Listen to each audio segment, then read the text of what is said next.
दिल्ली अल्पसंख्यक आयोग के सभागार में भगवान गौतम बुद्ध, उनकी शिक्षाएं और उनके विचार पर एक कार्यक्रम का आयोजन किया गया। कार्यक्रम की अध्यक्षता दिल्ली अल्पसंख्यक आयोग के चेयरमैन जाकिर खान ने की, जबकि संचालन बौद्ध भिक्षु भंते थिरोज्योति जी महाराज ने की। आप इस देख सकते हैं कि इस कार्यक्रम में भंते आनंद महाथेरो जी ने भी शिरकत करी। इस मौके पर एक कार्यक्रम और एक किताब का भी विमोचन किया गया। देखें न्यूज़ वर्ल्ड फॉर यू की ये रिपोर्ट। सत्य और अहिंसा के मार्ग को अपनाया और अपने अनुयायियों को सत्य और अहिंसा का मार्ग अपनाने का उपदेश दिया। क्योंकि आप ये समझें कि सिर्फ कुर्सी पर बैठकर दिल्ली अल्पसंख्यक आयोग की चेयरमैनशिप कलाई नहीं जाती है। मुझे लगता है आप सब जानते हैं कि जितना एक्टिव जाकिर साहब रहते हैं आप लोगों के बीच में, हर धर्म के बीच में, जितने प्रोग्राम 3 साल में दिल्ली हर धर्म के हो गए, हर धर्म के प्रवर्तक के, उनके जीवनी के, उनके पुण्यतिथि के, उनके जन्मदिन के, मुझे लगता है कि इससे पहले कभी इतने प्रोग्राम नहीं हुए। ये हमारे पूज्य भगत आनंद महाथेरो जी अपने विचार रखे, उनके बाद हमारे आदरणीय चेयरमैन साहब उन सभी बातों पर ध्यान, विचार, विमर्श, जो भी चर्चा हुई है, परिचर्चा हुई है, सबका एक अलग समाधान होगा। तो इससे पहले मैं कहूँगा पूज्य भगत आनंद महाथेरो जी आए और अपने विचार गुरु जी। पिता परमेश्वर ने तुमको सत्ता दी, क्या किसी देवता ने तुमको सत्ता दी? क्या किसी देवी ने तुमको सत्ता दी? डॉक्टर अंबेडकर ने काश मनुष्य स्मृति को आग लगाकर भारतीय संविधान की रचना करके आपको अगर ये फंडामेंटल राइट नहीं दिया होता तो मैं सिर्फ एक ही बात कहता हूं, जिस डॉक्टर अंबेडकर ने तुम्हारी गुलामी की जंजीर को तोड़कर खुले वातावरण में सांस लेने के लिए खड़ा कर दिया, अगर तुम आज भी उसको नहीं पहचान पाते, उसके नाम पर उन तमाम कुरीतियों को, पाखंडों को, झूठ, फरेब, धोखा, बेईमानी को अगर छोड़ नहीं सकते तो तुमसे ज्यादा गद्दार, तुमसे ज्यादा बेईमान, तुमसे ज्यादा बदमाश, तुमसे ज्यादा धोखेबाज और कौन हो सकता है?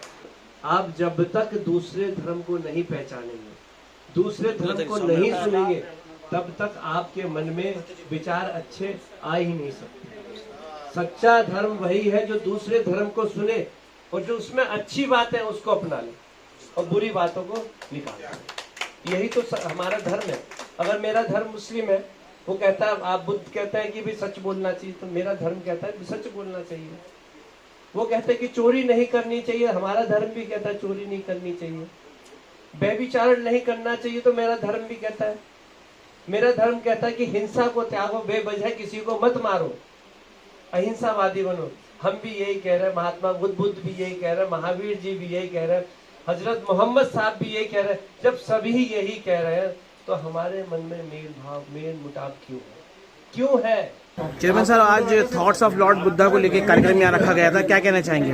ये आज हमारे महात्मा गौतम बुद्ध के विचारों का यहाँ पे बिल्कुल लोगों के बीच में रखे गए कि भंते भिक्षु सभी यहाँ पे आए हुए थे और उन्होंने अपने विचारों को रखा और देश की एकता, अखंडता के बारे में बातचीत की और कहा कि भगवान गौतम बुद्ध ने हमेशा सिखाया है कि सच्चाई के रास्ते पे चलो, हिंसा का त्याग करो, चोरी ना करो, नशा ना करो, पराई बहू बेटियों को अपनी बेटियों और बहनों की तरह समझो, लोगों के साथ अच्छा व्यवहार करो, किसी को दुख ना पहुंचाओ।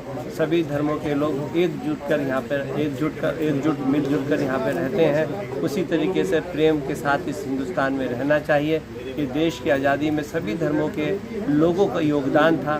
तो ये देश आज़ाद होने के बाद बाबा भीमराव अंबेडकर ने एक संविधान बनाया, उस संविधान के अंदर सभी धर्मों के लोगों को रहने की आज़ादी है, फंडामेंटल राइट्स दिए गए। तो इसमें देश की एकता, अखंडता पे, भाईचारे पे, कम्युनल हार्मोनी पे, सद्भावना पे यहाँ पे चर्चा हुई। भगवान गौतम बुद्ध के विचारों को से अवगत कराएंगे। लेकिन सर, जो देश में हालात चल रहे हैं, कहीं ना कहीं उससे ऐसा लगता है कि गौतम बुद्ध के जो विचार हैं, उनकी जो शिक्षा है, उनका कहीं ना कहीं हनन हो रहा है देश के अंदर। जो इस तरीके की विचारधारा, जिस तरीके के देश के अंदर ये हालात है, वो किसी धार्मिक व्यक्ति के विचार हो ही नहीं सकते। धर्म हमेशा जोड़ना सिखाता है, तोड़ना नहीं सिखाता। चाहे भगवान महावीर की शिक्षा हो, चाहे गौतम बुद्ध की शिक्षा हो, गुरु नानक की शिक्षा हो, हजरत मोहम्मद सल्लल्लाहु अलैहि वसल्लम की शिक्षा हो, चाहे वो श्री रामचंद्र जी की हो, भगवान कृष्ण की हो, किसी भी धर्म के जो अवतार हैं, जो भगवान हैं और जो पैगंबर आए, उन्होंने कभी नहीं कहा कि किसी भी इंसान को मारकर, बेगुनाह लोगों को मारकर अपने धर्म का झंडा ऊंचा कर सकते हो। वो हमेशा धर्म नीचे की तरफ जाता है जो दूसरे निहत्थे लोगों को, बेगुनाह लोगों को मारता है। शुक्रिया। ये देश की आज़ादी समस्त समाज के लोगों ने कुर्बानी देकर के प्राप्त की।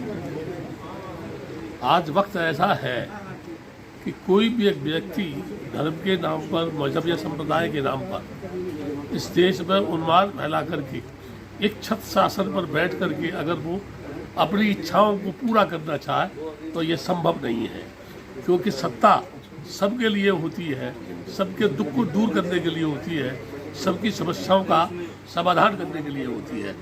इसलिए आज के दिन ये चर्चा हुई, बहुत अच्छी चर्चा हुई और लोगों को भाईचारे के सिद्धांत पर इस देश की एकता अखंडता के लिए सब मिलजुल करके रहना चाहिए ताकि हमारा देश मजबूत हो। सर, लेकिन जो देश के मौजूदा हालात हैं वो कहीं ना कहीं आपको नहीं लगता कि जो गौतम बुद्ध की शिक्षा हैं उनसे परे जाके और लोग उनका जो अवहेलना उनकी कर रहे हैं, जिसकी वजह से सारी चीज़ें हो रही हैं?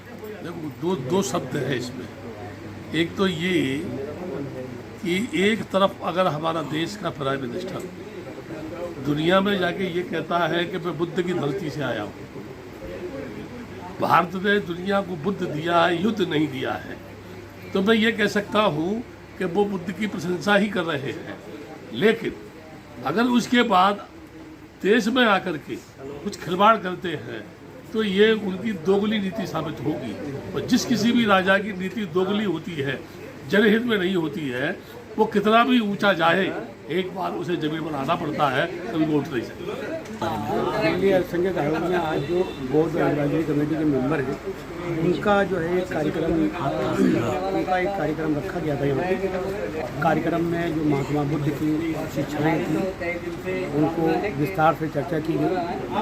जैसे कि सब जानते हैं कि हर धर्म की तरह बौद्ध धर्म भी सत्य और अहिंसा के मार्ग को अपनाने की बात करता है, क्योंकि सत्य और अहिंसा का जो मार्ग है वो पूरे विश्व में शांति ला सकता है।